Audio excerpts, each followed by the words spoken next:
Hello everybody and welcome back to the Dossier. As always, I'm your host, Ethan Staple. Let's get started. You know, recently I've been thinking a lot about how I have a lot of friends in the media and entertainment industry. Specifically, I've been thinking about Twitch and how a lot of people have started streaming and making careers out of it. And my friend NoNameGlick has been doing just that. Let's take a look at a few clips he sent us. Get back. No shine! Oh, Moose is back! Hey! Moose is Hey, back! don't do me like Anakin Skywalker! Don't do me like Anakin Skywalker! You pick me the up right now! Hey, please! This Please! is more like the Lion King. Oh, Spam A, dude. Hey, where's Simba? Long live the king. Oh! Yes, Moose! Oh!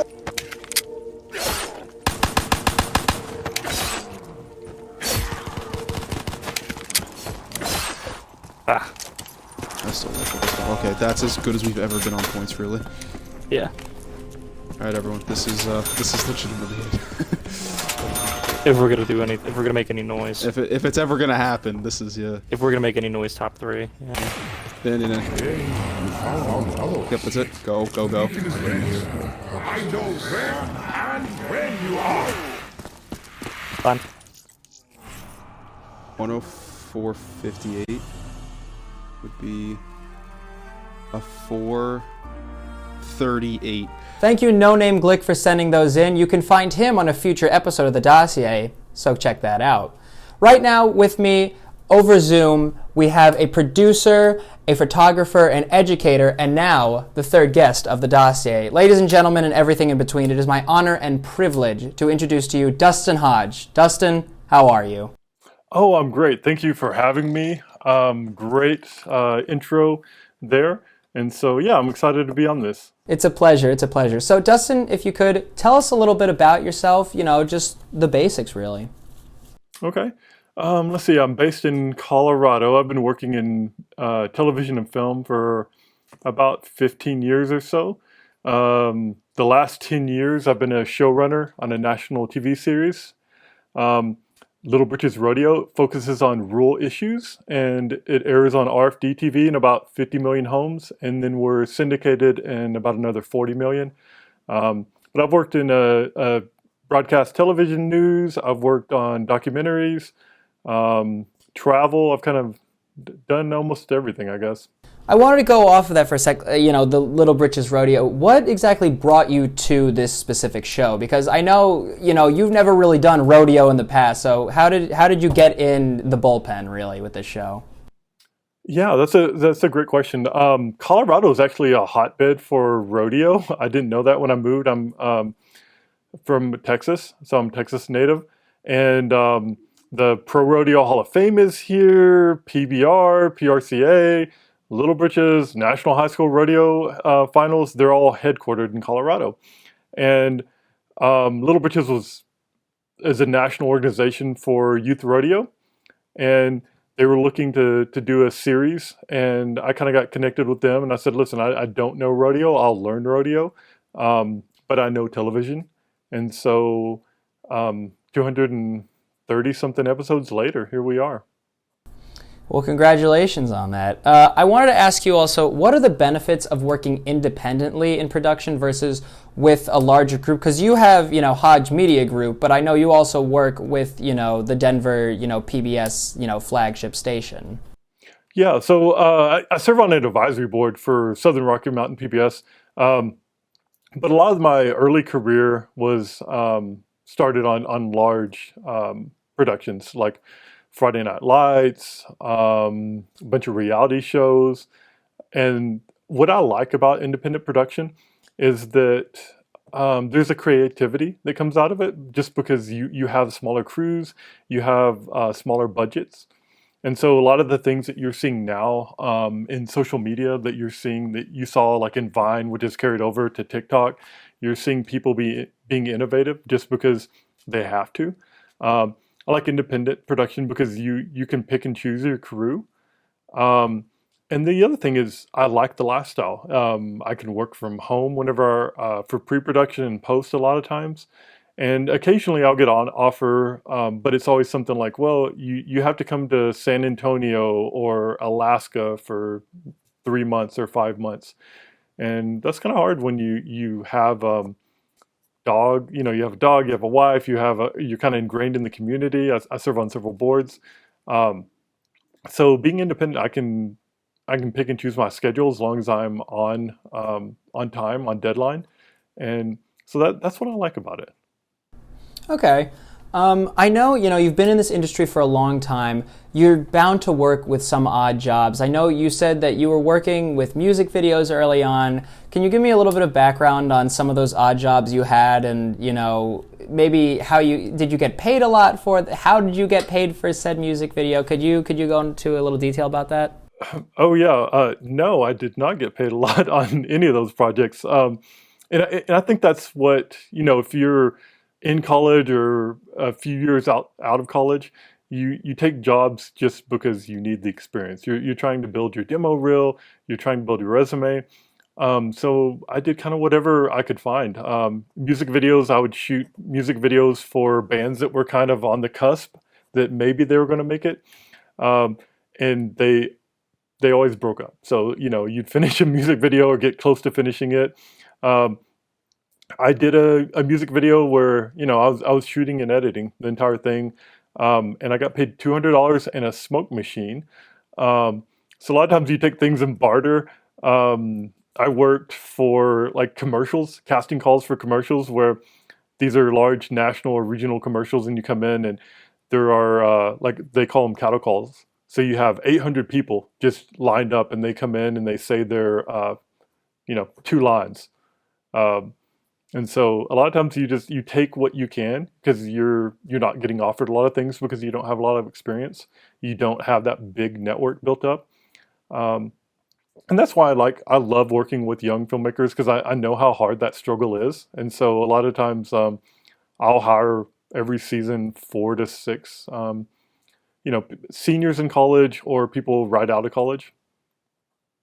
Yeah, I wanted to, turn back the page a little bit to when you were in college. I know you didn't start off, studying media. You started off, studying chemistry, if I'm correct, right? Yeah. So I grew up in a town of a little under 3,000 people, on a dirt road in rural Texas. Neither of my parents had finished high school, and so thinking about working in TV or film it was so far off. Like, I didn't understand how that worked. I didn't know anyone who knew anyone who knew anyone that was working even on like local news. And then I was in a bad car accident, and I spent 45 days in the hospital. I was told I might not walk again, and I thought, man, that life is too short not to kind of go after what you want to do. And so I started taking film courses and a lot of workshops. Dove S. Stevens is a famous line producer who worked for Roger Corman, who was like the grandfather of drive-in movies. And so he was notorious for shooting Roger Corman very, very quickly and very cheaply. But so many people got their start with him. James Cameron and Martin Scorsese, and just these fabulous filmmakers who started in low-budget, quick B movies. I will say that, it's an amazing origin story that you have, and I will say also that, I think the world is blessed that, thank God that you can walk again and make just such these great projects. With that, I want to go, on a little bit of a tangent here. Do you have any, crazy stories of you in the field? Like, you ever get rushed by a bull? Like, what happened in these kinds of crazy times? Oh yeah. One time I was filming a wrestling show, and so I got hired on Christmas Eve for the show that was happening on the 28th of December. So very last minute, and I got hired to produce it and actually direct a couple episodes. And the executive producer's like, I don't have any equipment, I don't have any people, I need to pull everything together. And so I did, and I was calling in all types of favors. And we're in front of a large audience, a live audience that came to watch wrestling. And we're looking around, and the couple of camera operators didn't show up, so I was like, I have to jump on camera now. And I didn't have a cable wrangler, the person who pulls, and makes sure that and wrangles your cable so you're not stepping on it and you're not dragging it yourself. So I'm on a camera and I'm filming, and the announcer, who'd actually he had, I think, 2 Emmys for writing. He'd taken to being on camera, and he's in the stage and he's looking at me, and he wasn't given any of the slate of names, and so he has no idea like who these wrestlers are. And I'm filming him, and there's multiple cameras, and he looks at me and he's in the ring. He's like, I don't know what to say, Dustin. And I'm have a camera. I'm like, make something up. So he starts just improvising. He's like, well, in the blue corner, we got this guy who looks really rough, and he's taking on this guy over here. And we end up editing that and making the first 3 episodes of a series. And I remember I got offered a full-time gig out of that, and I was like, no, I cannot take this. But yeah, you run into crazy stories like that, where I got hired as a cinematographer on a low budget independent feature, and I was actually a cinematographer on another low budget feature film, and so I was kind of splitting time. And I showed up on set one time, and they had a gun but it wasn't a prop; it was a real gun. It was a real gun. Oh my God, that's terrifying. Yeah, and I was like, did anybody check this? Because we didn't have any wranglers or anything, any safety protocols, and the actors holding is like, oh yeah, nobody checked this.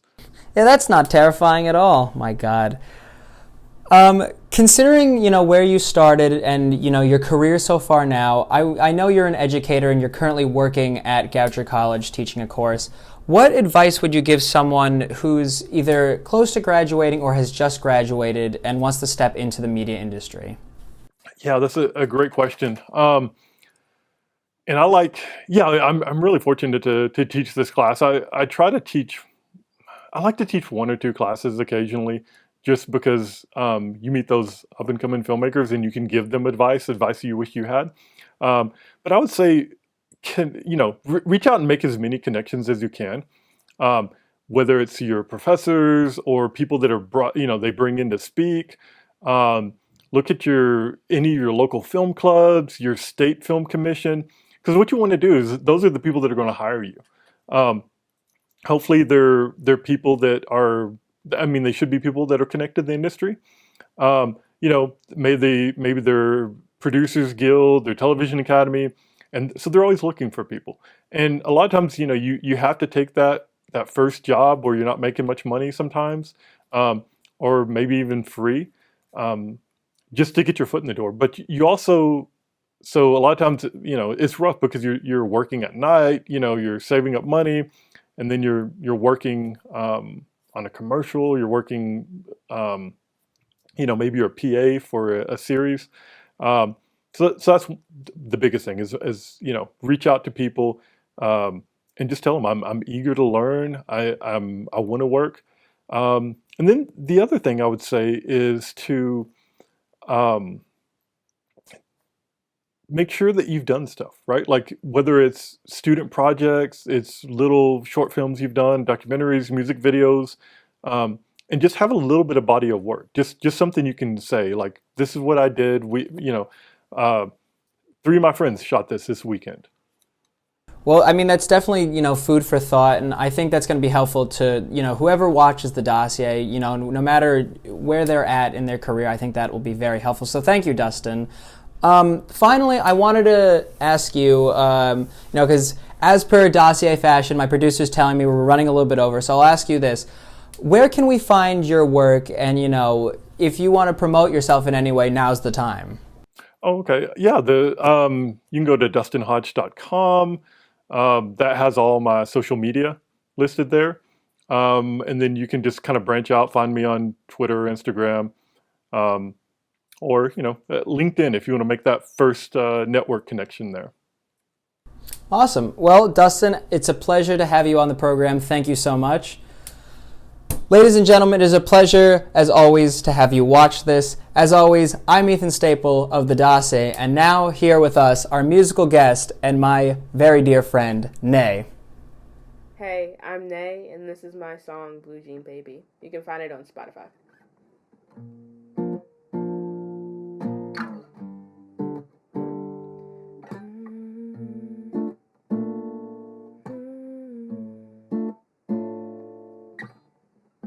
Look at all these masterpieces, but none of them compare to you yet. Don't believe in unforsaken lives. I think I can change your mind. Remember when he held your soul, taught you just how to make yourself glow. Said you're worth more than gold. It's something you ain't used to being told. My blue jean baby, tell me where you've been. I just pray that you can love me too. My blue jean baby, tell me where you've been. I just pray that you can love me too. Maybe if you didn't leave, you might just feel complete. Take a sip of this red wine and tell me, do you feel redefined? 'Cause you're haunted by all your sins. I could help you cleanse all of them. You said I'm worth more than gold. Can you please say that again? My blue jean baby, tell me where you've been. I just pray that you can love me too. My blue jean baby, tell me where you've been. I just pray that you can love me too.